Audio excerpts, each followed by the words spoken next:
Praveen Kumar Kesari is the vigilant voice of satire that writes not with words but with the pulse of truth.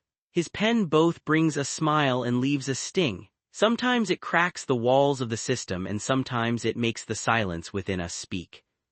His purpose is not just to write but to say the truth politely and show society its mirror.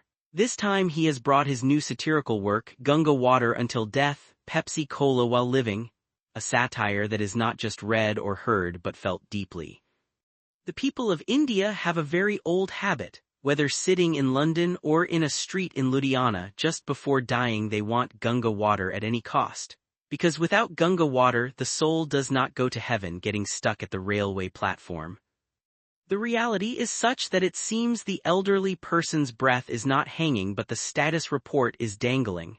No close relative is ready to leave empty-handed, fearing the neighbors might taunt that look. The old person was left to suffer alone. Their pry. Hearing this, the family jumped with joy, everyone's mind and brain buzzed loudly. Here comes the good omen, sir. The elder is departing, everyone agreed, bring Ganga water. But then the grandson, raised with scientific education, adjusted his glasses and, hearing him, the family's enthusiasm dropped. Brother, don't lecture too much. If you doubt so much, then you arrange the water yourself. Now the science-obsessed grandson broke free from attachment and brought bottled water costing 20 rupees per liter. This is business, and in our municipality's water there are so many bacteria that if you drink it filtered you will have to suffer onion rot and diarrhea. Then here, not just the elderly, the whole family will fill the hospital. The scientist's face turned pale and the family's laughter echoed all the way to the Ganga Ghat. At that moment another wise family member said, the scientist says Ganga water has special microbes that prevent it from spoiling. Well then, why not? Pack it in bottles and export it, forget Middle East oil, the whole world would go crazy over Ganga water and we are giving it away for free to cleanse sins. The truth is that Ganga water holds the immortality of faith on one side and on the other side the scient. The Ganga River is a wonderful thing. Scientists once considered it a test tube in a research lab. Experiments were done that surprised even gods and troubled sages.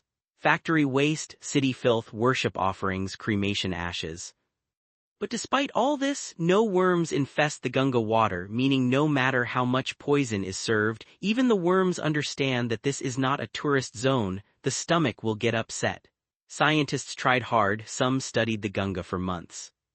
Now the common people's understanding is very simple. They say Ganga water does not rot even if you add poison, there is the grace of God in it. Meanwhile, scientists say it's not a chemical property, just misfortune that if a person drinks too much, he dies before becoming immortal. But in a country like India there is no shortage of people who drink it, bathing in the Ganga after birth again and ag.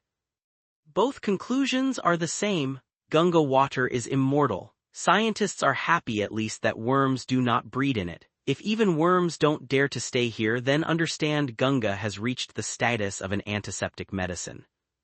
It is another matter that the common man says that today humans are in such a state that they die from deficiencies.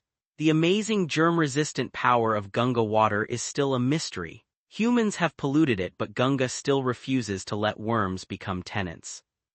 India is a country of sages and agriculture. The sages were used like lime in soil formation, and when there was famine, they took the plow and ox and directly became farmers. That is why a poet proudly said some things. But on the other hand, if the source of the Ganga is the Himalayas, then the source of corruption is constitutional powers. Starting from there, it flows so easily that even Ganga would feel ashamed. This corruption flows office to office, police station to police station, house to house. Corpses may float in the Ganga, but the stream of corruption never lessens. Bridges, houses, roads, schools, MGNREGA, scholarships, farmers' seeds, flood relief, drought relief, even the poor children's milk powder, all the money flows away like this.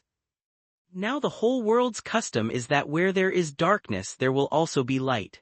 The only difference is that darkness usually comes from natural disasters and light sometimes burns from human honesty. Natural disasters like floods, earthquakes, famines.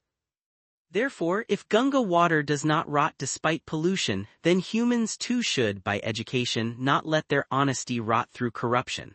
Otherwise, the situation will be that water may be Ganga water or bislurry, but before entering the human throat it will